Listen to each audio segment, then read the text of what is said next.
Welcome to The Explainer. Have you ever wondered what's really going on behind the scenes of our deepest convictions? Today we are exploring a fundamental mystery of human behavior. We're looking at how our hidden, deeply rooted desires actually shape what we believe. And then we're going to see what happens when the belief systems of entirely different cultures violently collide. It's an incredible journey, going all the way from the hidden psychology of a single person in a literal life or death crisis, right up to the macroscopic level of history and cultural erasure. So how do we actually decide what to believe? I want you to just think about your own core beliefs for a second. We all tend to have this everyday assumption that our beliefs are just concrete facts that we've collected over time. We really like to think that we operate kind of like human supercomputers, right? That we look at the evidence, run the numbers, and just logically agree with a perfectly rational conclusion. But is human conviction really that clean and calculated? To get to the bottom of this, we're diving into some incredibly fascinating academic work, starting right here with Anthony Zia's PhD dissertation on the psychology of conversion from West Virginia University. And what's truly surprising about Zia's approach is how he successfully combines theology, psychoanalysis, and philosophy into one cohesive framework. It's rare to see these fields brought together so well to explain how human beings actually change their minds and adopt entirely new worldviews. Here's our roadmap for today. We'll start with the illusion of reason and how desire drives our beliefs, before moving into a real-life hostage crisis where a hostage finds faith. Then we'll zoom out to see what happens when narratives collide, explore the armlessness motif, and finally, look at the price of progress. All right, Section 1, the illusion of reason, the limits of pure logic. Okay, we need to bust a major myth right out of the gate here. There is just a stark contrast between how we think we decide things and how philosophers suggest we actually decide.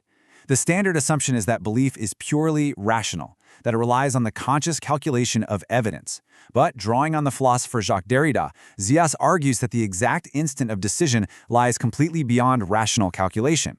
Derrida actually calls it a madness. Think of it a bit like falling in love. You don't fill out a spreadsheet and logic your way into being in love with someone. It's a sudden leap and is driven by a passive or unconscious desire. The hard evidence alone doesn't compel you, your hidden desires do. Which brings us to Section 2, desire drives our beliefs, the true engine of conviction. Because honestly, if pure logic isn't the one steering the ship, who or what is? Well, the crucial point here lies in how we actually define the word belief. It isn't just a bulleted list of facts you agree with. A belief is a foundational narrative. It establishes your significance in the world, and most importantly, it provides an interpretive logic for your deepest desires. We don't just adopt beliefs because they sound smart on paper. We adopt them because they give us a reliable framework to actually pursue what we desperately want out of life. Moving to Section 3, a hostage finds faith, the Ashley Smith story. We're going to look at a real-world scenario to see this psychological theory perfectly in action. Picture this. On the morning of March 12, 2005, in Atlanta, a young woman named Ashley Smith was taken hostage in her own apartment by an escaped convict, Brian Nichols. But instead of just a tense, terrifying standoff, a profoundly human interaction started to unfold. By that afternoon, Smith, who was dealing with her own intense vulnerability as a young widow struggling with drug addiction, began opening up to Nichols. That night, she actually read to him from a Christian devotional, and they began reinterpreting their life's purposes together. By the next morning, both of them had experienced a profound shift.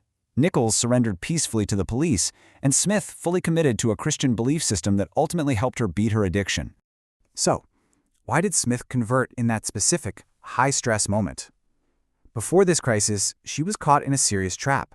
She was struggling with an exhausting desire to be perfect for her family, which just fueled a vicious cycle of rebellion and addiction. But her new belief system offered a really powerful narrative shift.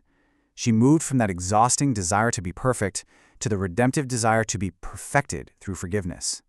She didn't just logically calculate that God existed in that room.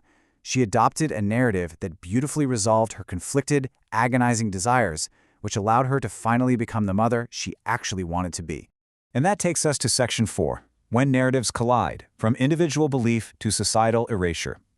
We just looked at the micro level, one woman in one room transforming her life through a new belief narrative.